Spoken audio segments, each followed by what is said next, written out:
নাটকে যে নিয়মিত একটা জায়গা ছিল সেই জায়গাটা আমি বড় পর্দায় ট্রান্সফার করতে পারবো। আরও দুটো ছবি অলরেডি 2025-এ বের করার রিলিজ হওয়ার প্ল্যানে আছে। দর্শক, এই মুহূর্তে আমার সাথে যিনি উপস্থিত আছেন তাকে সবাই আপনারা চেনেন, অভিনেতা ইরফান সাজ্জাদ। ইরফান ভাই, কেমন আছেন? ঠিকঠাক ভালো আছি। ওটিটি তো একটা অ্যাওয়ার্ড প্রোগ্রামে আয়োজন করেছে, এই বিষয়টি আসলে কিভাবে দেখছেন আপনি? ডেফিনেটলি আমার তো মনে হয় যে আরও ক্লাসে কিছু অ্যাওয়ার্ড প্রোগ্রাম আয়োজন করা ভালো, এবং বাংলাদেশে যে কটা অ্যাওয়ার্ড শো আছে তার মধ্যে এই যে ব্ল্যান্ডার চয়েস ওটিটি অ্যাওয়ার্ডস এখন মোস্ট প্রেস্টিজিয়াস অ্যাওয়ার্ডের একটা। সো সেই জায়গা থেকে আমি বলবো যে ডেফিনেটলি কাজের রিকগনিশন যদি আপনি পেতে চান তাহলে তো আসলে অ্যাওয়ার্ডের বিকল্প নাই।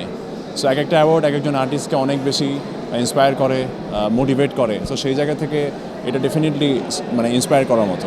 এভরি মান্থই দেখা যাচ্ছে যে অসংখ্য অ্যাওয়ার্ড প্রোগ্রাম হচ্ছে, এতে করে কি আসলে অ্যাওয়ার্ডের মান কি কম হচ্ছে কিনা, বা এর ভ্যালুটা কমে যাচ্ছে কিনা? এটা হচ্ছে মানুষ তো যত অ্যাওয়ার্ড শো করা হোক না কেন, মানুষ তো আসলে জানে যে কোনটার ভ্যালু কী।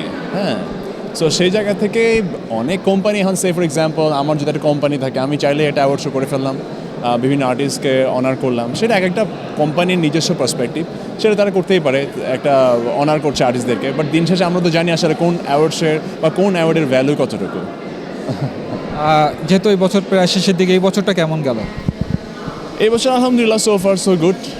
আশা করি শেষটাও ভালো যাবে। যেহেতু নাটকে আপনি নিয়মিত কাজ করছেন, ওটিটিতে কাজ করছেন, বা বড় পর্দা নিয়েও তো অনেক অনেক অনেক কাজে হয়তো পরিকল্পনা থাকে, আপনার সামনে আসলে কোনো এই ধরনের কোনো চমক সামনের বছর আছে কিনা? হ্যাঁ, আমার তো রিসেন্ট একটা ছবি বেরোলো, সামনে আমার আরেকটা ছবি এই বছর আরও দুটো ছবি অলরেডি 2025-এ বের করার রিলিজ হওয়ার প্ল্যানে আছে। সো টু বি অনেস্ট, আমি নাটকেও বেশ লাস্ট 2-1 বছর ধরে একটু ইরেগুলার।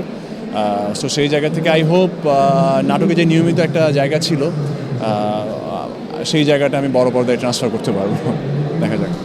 আচ্ছা, ইরফান ভাই, আপনাকে তো হ্যান্ডসাম অভিনেতা হিসাবে অনেক মেয়েরাই ফলো করে। আপনার ফেসবুকে যদি আমরা দেখি কমেন্ট বক্স ম্যাক্সিমামই অর্থাৎ মেয়ে ফলোয়ার সংখ্যা বেশি। নিজেকে আসলে বলিউডের কোনো অ্যাক্টরের সাথেও অনেকে কম্পেয়ার করে, অর্থাৎ আপনাকে ঋত্বিকের সাথে অনেকে কম্পেয়ার করে, অনেকে। তো আমি যতটুকু দেখেছি যে কমেন্ট বক্স সার্চ করে, তো এই বিষয়গুলো যখন দেখেন আপনি সোশ্যাল মিডিয়ায়, যখন দেখেন এই সমস্ত বিষয় বা তাদের এত ভালোবাসা, এই বিষয়টি কেমন লাগে? না, ভালোবাসা তো অবশ্যই ভালো লাগে, কিন্তু আরেকটা জিনিস হচ্ছে, আর অডিয়েন্স আসলে একজন আর্টিস্টকে, তার ফেভারিট আর্টিস্টকে বা যে কারোর সাথে তুলনা করতেই পারে। সেটা তাদের ফ্যান্টাসির জায়গা থেকে তারা করে, এটা করতেই পারে। এবং একজন সেলিব্রিটিকে নিয়ে কথা হবে, গসিপ হবে, এটা স্বাভাবিক। ডেফিনেটলি আমাকে নিয়ে কথা হলেও ভালো লাগে, বিকজ হচ্ছে দিন শেষে ভালোবাসার জায়গা থেকে তো অডিয়েন্সরা এসব করে। সো এটা খুবই পজিটিভ আমার কাছে আর কি।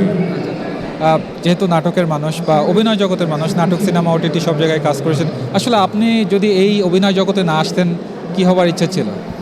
বিজনেসম্যানই হইতাম, বিজনেস করতাম। আচ্ছা, যখন অবসর সময় বাসায় থাকেন কি করা হয়? ভাইয়া সেটা বলা যাবে না, ম্যাক্সিমাম টাইম ঘুমাই। সবাইকে বলবো ভালো থাকবেন, সামনে আমার বেশ কিছু ভালো কাজ আসছে, সবাই দেখবেন, সাপোর্ট করবেন। Thank you so much.